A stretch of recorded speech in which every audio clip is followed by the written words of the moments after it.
The U.S. government admits to building massive underground cities inside mountains. What they don't admit is how many there really are.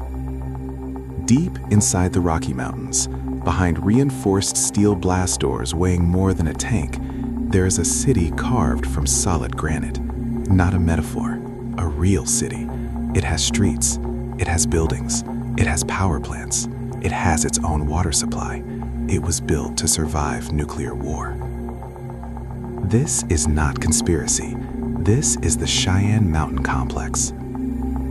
During the height of the Cold War, the United States military tunneled into a mountain and constructed a hardened command center designed to withstand a direct nuclear strike.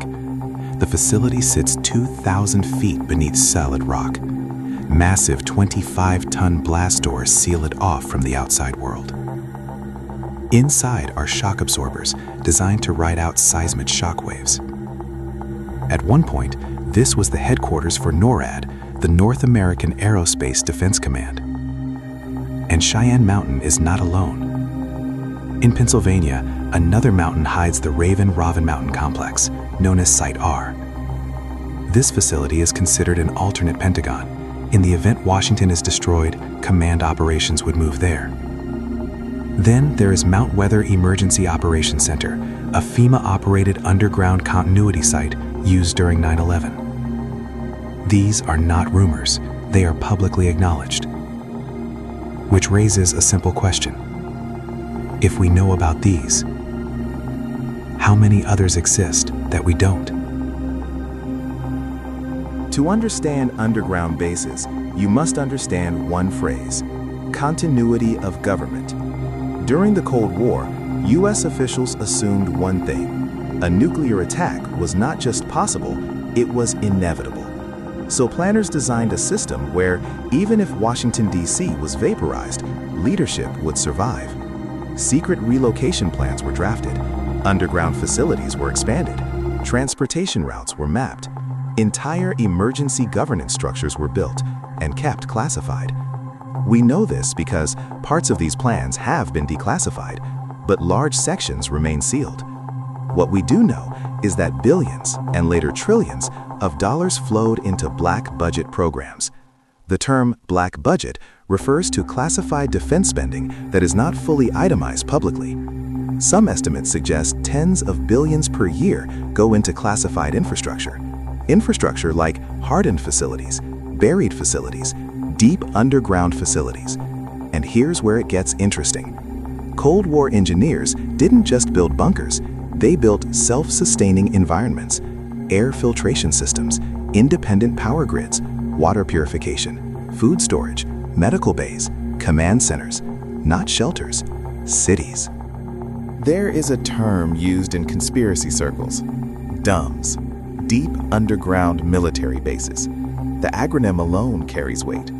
Some claim there are hundreds of these facilities across the United States. Some claim they are connected by high-speed underground rail systems. Some claim they descend miles beneath the Earth's surface. Now pause.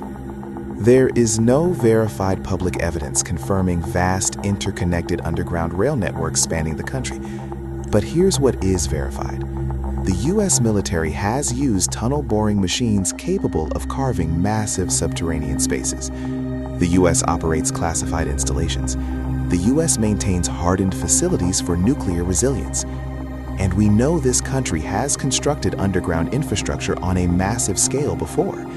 The interstate highway system itself was originally justified for national defense mobilization. So the concept of strategic infrastructure built quietly is not unprecedented.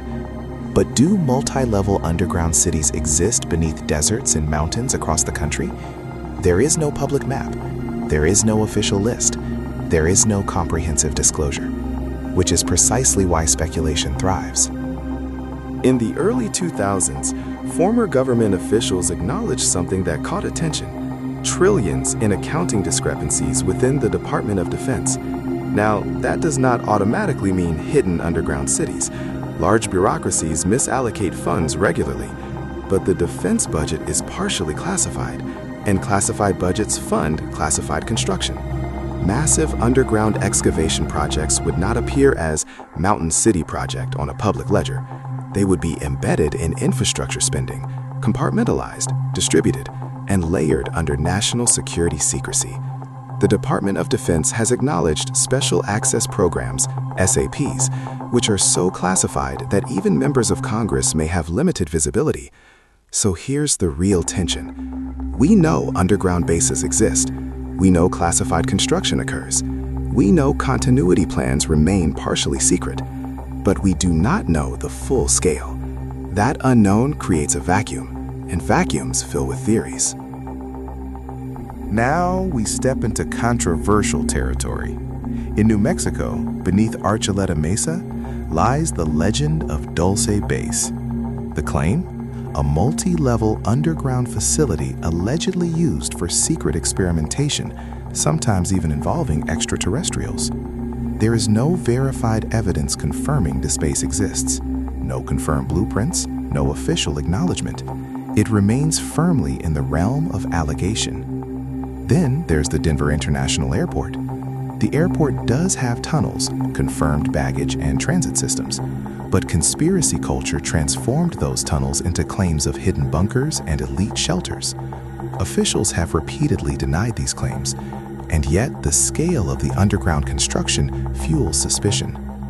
Here's the key difference. Confirmed facilities like Cheyenne Mountain are documented Cold War defense structures. Sites like Dulce are unverified claims. The danger and fascination lies in blurring those lines. Because when governments operate in secrecy, trust erodes. And where trust erodes, imagination expands. Let's return to the original question. The U.S. government admits to building massive underground cities inside mountains. What they don't admit is how many there really are. Here is what we can say with confidence.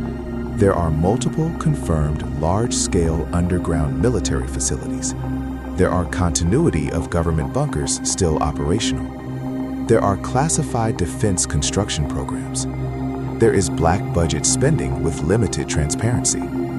There is no public master list of all hardened underground installations. Does that mean there are hundreds? Not necessarily. Does it mean there are more than publicly discussed? Almost certainly. During the Cold War, planners assumed worst-case scenarios. Redundancy was everything. Backup to the backup to the backup. If Washington fell, leadership relocates. If that site fails, move again. If that fails, move again. The United States is geographically vast. Mountains, deserts, remote regions. Strategically ideal for hardened facilities. Now consider this. If you were designing a government to survive nuclear war, would you build only 3? Or would you build many?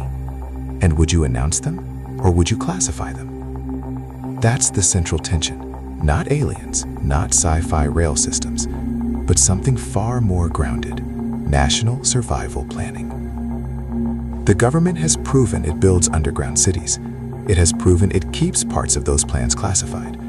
It has proven it operates under secrecy when national security is involved. So the real question is not, are there underground bases? We know there are. The real question is, how many layers of redundancy were built during decades of nuclear fear? And how many remain operational today?